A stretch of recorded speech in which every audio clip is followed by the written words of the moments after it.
ಯಾಕ ಲಕ್ಷ್ಮಣ ಮತ್ತೆ ಊರ್ಮಿಳದ love story ಅಲ್ಲ. ರಾಮ ಸೀತೆಗಾಗಿ ವನವಾಸ ಹೋದ. ಲಕ್ಷ್ಮಣ ಇರುತ್ತದ 14 ವರ್ಷ ಊರ್ಮಿಳ ಕಾಯ್ದ ಇಲ್ಲ ಲಕ್ಷ್ಮಣನ ಸಲುವಾಗಿ. ಇದು ಎಲ್ಲ ಲವ್ ಸ್ಟೋರಿ ಅಲ್ಲ. ಇದನ್ನೆಲ್ಲ ಇದಕ್ಕೆ ನಮ್ದು ಎಜುಕೇಶನ್ ಸಿಸ್ಟಮ್ ಅಲ್ಲಿ ಇಡಬಾರ್ದು. ಒಂದು ಒಳ್ಳೆ ಬ್ಯೂಟಿಫುಲ್ ಮೆಸೇಜ್ ಇದೆ ರಾಮ ಸೀತೆ ರಾಮಾಯಣದಲ್ಲಿ ಒಂದು ಸ್ಟೋರಿಯಲ್ಲಿ ಬ್ಯೂಟಿಫುಲ್ ಮೆಸೇಜ್ ಇದೆ. ಇದನ್ನೆಲ್ಲ ನಮ್ಮ ಎಜುಕೇಶನ್ ಸಿಸ್ಟಮ್ ಅಲ್ಲಿ ಅಡಾಪ್ಟ್ ಮಾಡಬೇಕು. ನಮ್ಮ ಮಕ್ಕಳಿಗೆಲ್ಲ ಗೊತ್ತಾಗ್ಬೇಕು ರಾಮ ಅಂದ್ರೆ ಯಾರು, ಸೀತೆ ಅಂದ್ರೆ ಯಾರು ಅಂತೇಳಿ, ಲಕ್ಷ್ಮಣ ಅಂದ್ರೆ ಯಾರು, ಊರ್ಮಿಳಾ ಅಂದ್ರೆ ಯಾರು ಅಂತ. Wonderful wonderful performance.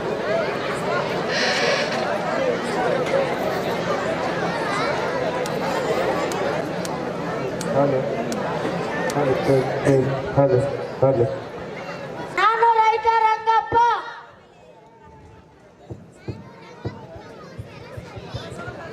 ನಾನು ರಂಗಪ್ಪನ ಮಗಳು ಸರಸ್ವತಿ. ನಾನು ರಂಗಪ್ಪನ ಮಗ ಕುಮಾರ. ನಾನು ರಂಗಪ್ಪನಮ್ಮ.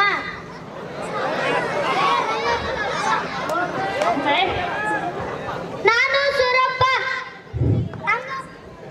ನಾನು ಸುರಪ್ಪ ರಂಗಪ್ಪನ ದೋಸ್ತ್. ನಾನು ಮೇಡಮ್.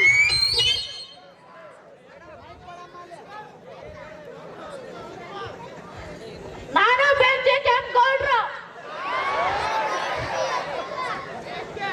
ಗೌಡ್ರು ಬಿಯ ತಿಮ್ಮ.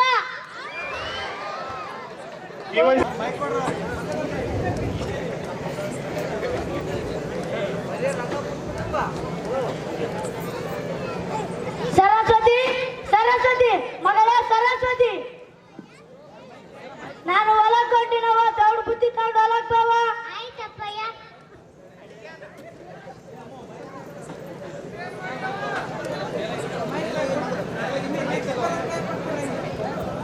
ನನ್ ಮಗ ರಂಗಪ್ಪ ನನ್ ಮಾತ್ ಕೇಳಲಿಲ್ಲ.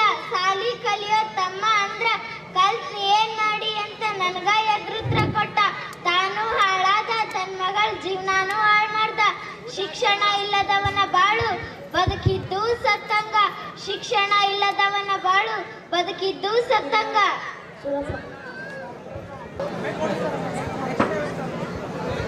ಓಹೋ ಏನ್ ಸುರಪ್ಪಣ್ಣ ಈ ಕಡೆ ಬಂದ್ಬಿಟ್ಟಿಯಾ?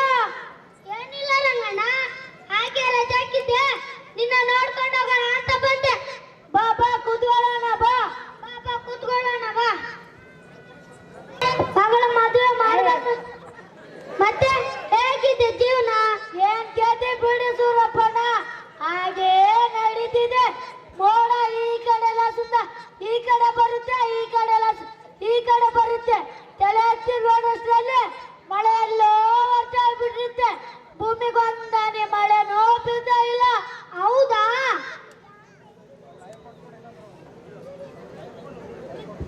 ಅಪ್ಪಯ್ಯ, ಓ ಅಪ್ಪಯ್ಯ, ಓ ಮಗಳ ಇಲ್ಲಿದ್ದೀನಿ ಬಾ. ಅಪ್ಪಯ್ಯ ಬಾಳ ಹೊತ್ತಾಯ್ತು, ಊಟ ಮಾಡು ಬಾ. ಅಣ್ಣಯ್ಯ ನೀನು ಬಾ. ನಂದಾಯ್ತವ, ನೀವು ಮಾಡ್ರಿ. ಮತ್ತೆ ಮಗಳ ಮದುವೆ ಮಾಡ್ಬೇಕನ್ಕಂಡಿಯೋ ಏನ್ ಹೇಗೆ ಕಾಲ ಕಳಿಬೇಕನ್ಕಂಡಿಯೋ? ಇಲ್ಲ ಸೂರಪ್ಪಣ್ಣ, ಹೊರ ಹುಡುಕ್ತಿದ್ದೀನಿ. ಅವ್ರ ಇಷ್ಟದ ಮುಂದೆ ನಮ್ದೇನೈತೆ ಹೇಳು? ಹೌದು, ಅದಂತೂ ನಿಜ ಬಿಡು. ಶ್ರುತಿ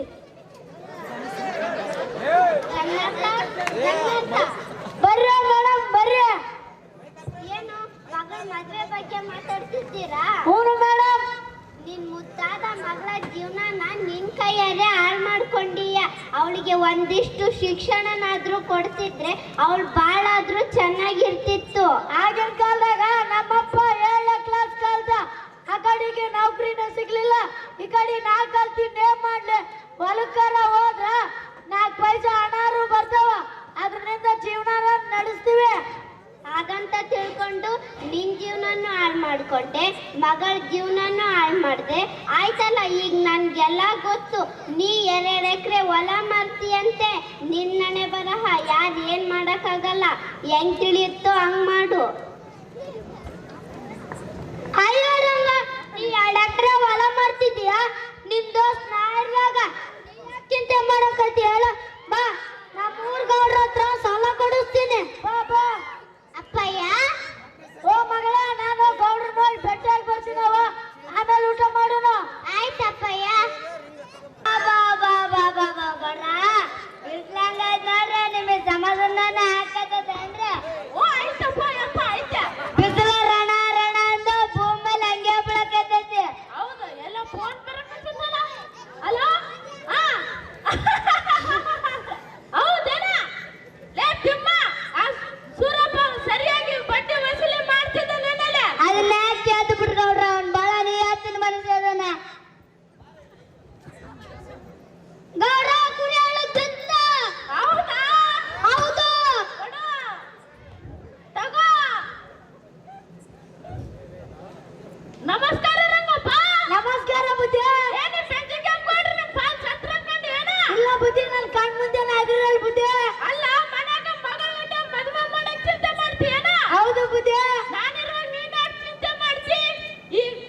ಆಯ್ತು ಬುದ್ಧಿ ನಾ ಹೋಗಿ ಬರ್ತೀನಿ ಬುದ್ಧಿ. ಈಗ ಸಂತೋಷದಿಂದ ರೊಕ್ಕ ಇಸ್ಕೊಳ್ಳೋದಲ್ಲ, ಅದೇ ಸಂತೋಷದಿಂದ ರೊಕ್ಕ ಕೊಡಬೇಕು. ಆಯ್ತು ಬುದ್ಧಿ. ಒಂದು ವರ್ಷದ ನಂತರ ಇನ್ನೊಂದು ವರ್ಷ ಐತಿ, ರೊಕ್ಕ ಕೊಟ್ಟು ನಡಲೆ. ಅದನ್ನ ಕೇಳ್ದು ಬಿಡ್ರಿ ಗೌಡ್ರ. ಅವ್ನ ಮನೆಗೆ ಸಾಲ ಸಣ ತಿರುಗಿ ನಾನು ಯಾಕೆ ಚಾಪ್ಲೆ ಆಡ್ದೋಗ್ಬಿಟ್ಟು ಗೌಡ್ರ ಹೂ ಅಂದ್ರೆ ಹೀಗೆ ಕರ್ಕೊಂಡ್ ಬರ್ತೀನಿ ಗೌಡ್ರ. ಕರ್ಕೊಂಡ್ ಹೋಗ. ಇಲ್ಲ ಗೌಡ್ರ ಬೈತೆ. ನಾನು ಇದ್ದೀನಿ ಬಾ. ನಾನು ಇದ್ದೀನಿ ಬಾ. ನಮಸ್ಕಾರ ಬುದ್ಧಿ. ರಂಗಪ್ಪ ನಿನ್ ನಮಸ್ಕಾರಕ್ಕೆ ಬೆಂಕಚ್ಚ. ಸಾಲ ಇಸ್ಕೊಂಡ್ ವರ್ಷ ಐತಿ, ಬಡ್ಡಿನೂ ಇಲ್ಲ ಅಷ್ಟನೂ ಇಲ್ಲ. ನಮ್ಗೆ ಕಟ್ಟಾಗಿರ್ತಾವ ಗೊತ್ತಿಲ್ಲನ. ಸ್ವಲ್ಪ ತಡ ಆಯ್ತು ಬುದ್ಧಿ. ಇನ್ನೊಂದು ಮಾತು ಎಷ್ಟು ಮಾತಾಡ್ಬೇಡ. ನಿನ್ನ ಆಸ್ತಿ ಪೇಪರ್ ಎಲ್ಲ ನನ್ನ ಕೈಯಲ್ಲ ಇದಾವೆ. ಇನ್ನೊಂದು ಮಾತು ಎಷ್ಟು ಮಾತಾಡಿದ್ರೆ ನಿನ್ನ ಆಸ್ತಿ ಪೇಪರ್ ಎಲ್ಲ ನನ್ನ ಹೆಸರೆಲ್ಲ ಇದ್ದಾವೆ. ಹೋಗಿ ನಿಮ್ ಮಗನ್ನ ಕರ್ಕೊಂಡ್ ಬಂದು ಜೀಜಕ್ ಹಚ್ಚು. ಹಂಗ ಮಾಡ್ಬೇಡ್ರಿ ಬುದ್ಧಿ. ಅವ್ನ ಕೆಲ್ಸಕ್ಕೆ ಹೋಗ ಸಾಲಿ ಕಲಿಯಕತ್ತೇನ್ ಬುದ್ಧಿ. ಗೌಡ್ರ ಅವ್ನ್ ಕರ್ಕೊಂಡ್ ಬರಕಲ್ಲ ಗೌಡ್ರ, ನಾನೇ ಕರ್ಕೊಂಡ್ ಬರ್ತೀನಿ ಗೌಡ್ರ.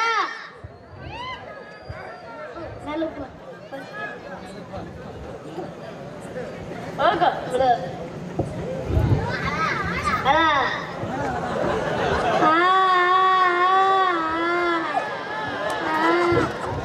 ನಮ್ಮಪ್ಪ ಹೇಳಿದ ಸಾಲಿ ಕಲಿಯೋ ರಂಗ ಅಂತ.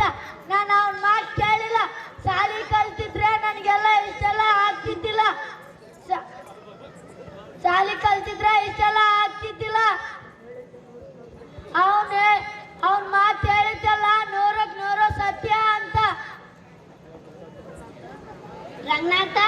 ರಂಗನಾಥ ಬರ್ರಿ ಮೇಡಮ್ ರೇ ಬರ್ರಿ. ಏನಾಯ್ತು?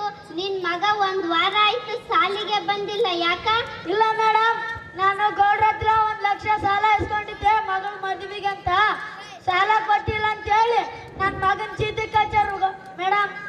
ಎಲ್ಲ ಗೌಡ, ನಿನ್ನ ಅಟ್ಟಾಸ ಜಾಸ್ತಿ ಆಯ್ತು.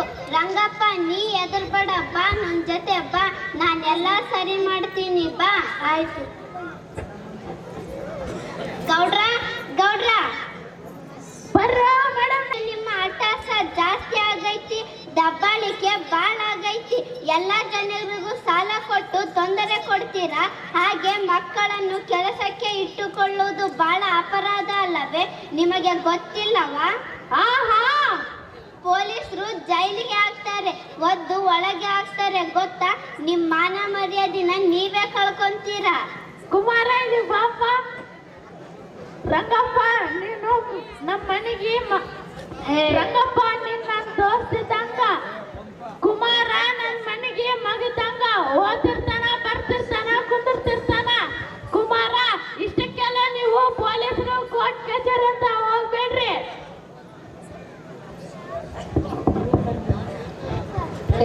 ಸರಿ ಇದಾ ಕೊನೆ. ಇನ್ನೊಂದ್ಸಲ ಮಕ್ಕಳನ್ನೆಲ್ಲ ಕೆಲ್ಸಕ್ಕೆ ಇಟ್ಕೊಂಡು ಅವಳು ಬಾಳ್ನೆಲ್ಲ ಹಾಳು ಮಾಡಬೇಡಿ. ಶಿಕ್ಷಣ ಅತಿ ಮುಖ್ಯವಾದ ಪಾತ್ರ ವಹಿಸುತ್ತೆ. ಅದು ಮಕ್ಕಳಲ್ಲಿ ಶಿಕ್ಷಣ ಅನ್ನೋದು ಬಹಳ ಇಂಪಾರ್ಟೆಂಟ್. ಯಾಕಂದ್ರೆ ಮಕ್ಕಳನ್ನ ಓದಕ್ ಕಳಿಸ್ಲಾರ್ದೆ ನಾವು ಕೆಲಸ ಮಾಡಕ್ ಕಳಿಸಿದ್ರೆ ಇದೇ ಆಗೋದ ಫುಲ್. ನಾನು ಆಲ್ರೆಡಿ ಹೇಳಿದ್ದೆ, ಮತ್ತೆ ಹೇಳ್ತಾ ಇದ್ದೀನಿ, 1 ಪೆನ್ 1 ಬುಕ್.